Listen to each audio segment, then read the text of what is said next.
ज्यादातर लोग जीवन में सब कुछ होने के बावजूद फिर भी खुशी की तलाश में भटकते हैं। वे मानते हैं कि सच्ची खुशी एक बड़ा घर, अथाह धन या एक आदर्श जीवन साथी पाने में है। लेकिन क्या वाकई ऐसा है? और अगर हमारी सारी इच्छाएं पूरी हो भी जाएं, तो क्यों हम अंदर से खाली महसूस करते हैं?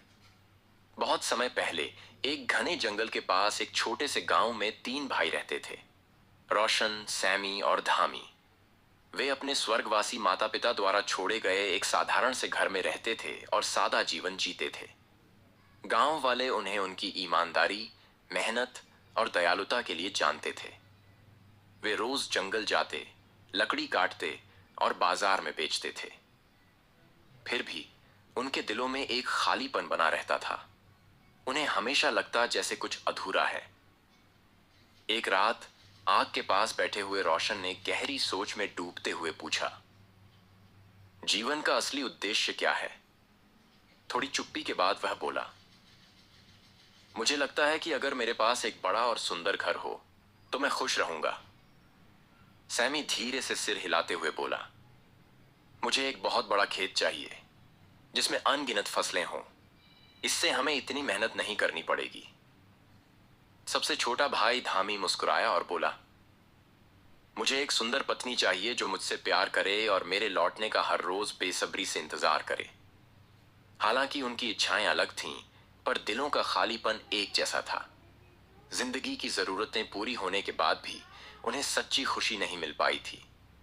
एक शाम जब वे जंगल से लौट रहे थे, उन्होंने रास्ते के किनारे एक बूढ़े व्यक्ति को बैठा देखा। वह थका हुआ लग रहा था और उसके पास एक भारी टोकरा था। तीनों भाइयों को उस पर दया आ गई। उन्होंने तुरंत अपना सामान रखा और दौड़कर उसकी मदद करने पहुंचे। बाबा, क्या हम आपका टोकरा उठा सकते हैं? बूढ़े व्यक्ति ने मुस्कुराकर सिर हिलाया। धन्यवाद बेटा, इसमें जंगल से लाए हुए सेब हैं। मेरा घर दूर नहीं है। तीनों भाइयों ने बारी बारी से टोकरा उठाया। वह जितना उन्होंने सोचा था उससे कहीं ज्यादा भारी था। रास्ता लंबा और थकाऊ था, पर उन्होंने कोई शिकायत नहीं की। जब वे अंततः बूढ़े व्यक्ति के घर पहुंचे तो उनके दिलों में एक अनोखी शांति का एहसास हुआ। बूढ़े व्यक्ति ने मुस्कुराते हुए कहा, मैं तुम्हारी दया को कभी नहीं भूलूंगा। तुम तीनों मेहनती और सच्चे हो, और ऐसी खूबियां हमेशा नए अवसरों का दरवाजा खोलती हैं। बताओ, तुम्हारी सबसे बड़ी इच्छा क्या है? तीनों भाइयों ने अपनी इच्छाएं बताईं। रोशन एक बड़ा घर चाहता था। सैमी एक विशाल खेत चाहता था। धामी एक सुंदर और प्यार करने वाली पत्नी चाहता था। बूढ़े व्यक्ति ने ध्यान से सुना और फिर कहा, तुम्हारे सपने असंभव नहीं हैं। दरअसल मैं एक ऐसे व्यापारी को जानता हूं जो मेहनती और ईमानदार लोगों की तलाश में है। अगर तुम ईमानदारी से काम करोगे तो वह तुम्हें जरूर अच्छा इनाम देगा और तुम्हारी इच्छाओं को पूरा करने के मौके देगा।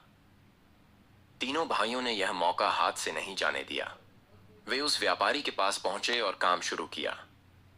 रोशन अपनी तेज नजर और समझ से व्यापार संभालने लगा और जल्द ही उसने इतना पैसा जमा कर लिया कि अपना सपना एक बड़ा घर पूरा कर सका। सैमी ने अपनी भूमि और लकड़ी की जानकारी से एक जमींदार को प्रभावित किया, जिसने उसे उपजाऊ जमीन खेती के लिए दे दी। धामी अपनी दयालुता और ईमानदारी से व्यापारी की बेटी का दिल जीत बैठा और फिर उनकी शादी हो गई। शुरुआत में सब कुछ एक सपने जैसा लग रहा था। उनके जीवन में खुशी और उत्साह था। लेकिन धीरे धीरे 1 साल बाद रोशन अपने बड़े घर में अकेलापन महसूस करने लगा। उसने नौकरों को सब संभालने दिया और खुद उनसे दूर होता गया। उसका महल सा घर अब सुनसान लगने लगा। सैमी खेत की जिम्मेदारियों से घबरा गया। कीड़े, तूफान और फसल के नुकसान की चिंता उसे खाए जा रही थी। वह रात की नींद खो बैठा। धामी को अब अपनी पत्नी की सुंदरता में कोई खास बात नजर नहीं आती थी।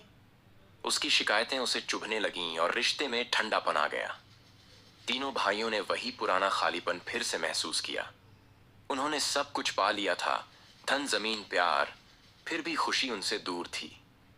एक ठंडी सर्दी के दिन वे फिर से उस बूढ़े व्यक्ति को ढूंढने निकले। बहुत ढूंढने के बाद वे उसकी झोपड़ी तक पहुंचे। वह आग के पास बैठा खुद को गर्म कर रहा था। बाबा, हमें फिर आपकी मदद चाहिए, रोशन बोला।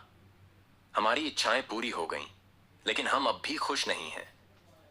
बूढ़े व्यक्ति मुस्कुराया और बोला, बेटा, सच्ची खुशी इस बात में नहीं है कि तुम्हारे पास क्या है, बल्कि इस बात में है कि तुम जो भी पास में है उसके लिए कितने आभारी हो। तुम्हारे पास सब कुछ है, पर तुम में कृतज्ञता नहीं है, और बिना कृतज्ञता के खुशी टिक नहीं सकती। तीनों भाई चुप हो गए। उन्होंने अपनी भूल समझ ली।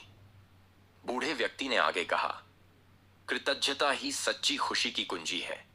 जो तुम्हारे पास है उसे अपनाओ, उसे सराहो, और फिर देखो, खुशी तुम्हारे साथ हमेशा रहेगी। उस मुलाकात के बाद तीनों भाइयों की सोच बदल गई। रोशन ने अपने घर को बोझ नहीं, एक आशीर्वाद की तरह देखना शुरू किया। सैमी ने हर फसल के लिए धन्यवाद देना शुरू किया। धामी ने फिर से अपनी पत्नी के प्यार को महसूस करना शुरू किया। अब वे खोई चीजों के बारे में नहीं सोचते थे, बल्कि जो उनके पास था उसे खुशी से अपनाते थे। इस कहानी से हमें सीख मिलती है कि खुशी चीजों में नहीं, बल्कि हर पल को कृतज्ञता से जीने में है।